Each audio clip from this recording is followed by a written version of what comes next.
মুর্শিদাবাদের লালবাগ সদরঘাটে ফের ঘটল বড় দুর্ঘটনা।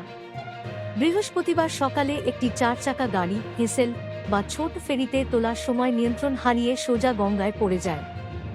ঘটনায় গাড়ির চালক আহত হন। স্থানীয় বাসিন্দারা দ্রুত উদ্ধার কাজে ঝাঁপিয়ে পড়ে তাঁকে নদী থেকে তুলে প্রাথমিক চিকিৎসার ব্যবস্থা করেন। প্রত্যক্ষদর্শীদের দাবি, ঘাটে পর্যাপ্ত নিরাপত্তা ব্যবস্থা না থাকায় প্রায়শই ঝুঁকির মধ্যে পারাপার করতে হচ্ছে সাধারণ মানুষকে। একটি ছোট হেসেলে একসঙ্গে গাড়ি, স্কুলের ছাত্রছাত্রী এবং সাধারণ যাত্রীদের পারাপার করানো অত্যন্ত বিপজ্জনক বলেই মত স্থানীয়দের। উল্লেখ্য, কয়েক বছর আগেও একই ঘাটে চারচাকা গাড়ি নদীতে পড়ে এক শিক্ষকের মৃত্যু হয়েছিল। সেই ঘটনার পর বড় হেসেল চালুর ব্যবস্থা করা হলেও বর্তমানে তা সরিয়ে নেওয়ায় সমস্যায় পড়েছেন নিত্যযাত্রীরা।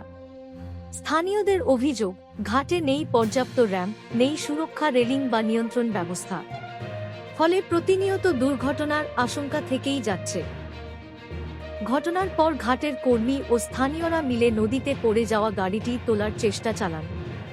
এদিকে বট ফেরি পুনরায় চালু করা এবং যাত্রী ও গাড়ির জন্য আলাদা পারাপারের ব্যবস্থা করার দাবি উঠেছে স্থানীয়দের তরফে।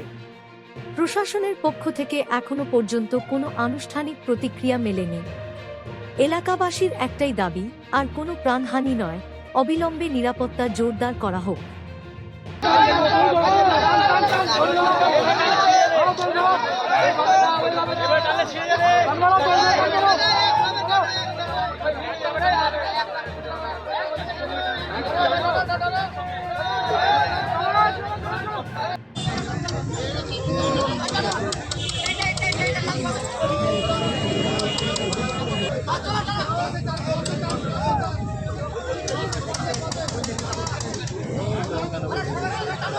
ওটা মেলার লোক আছে।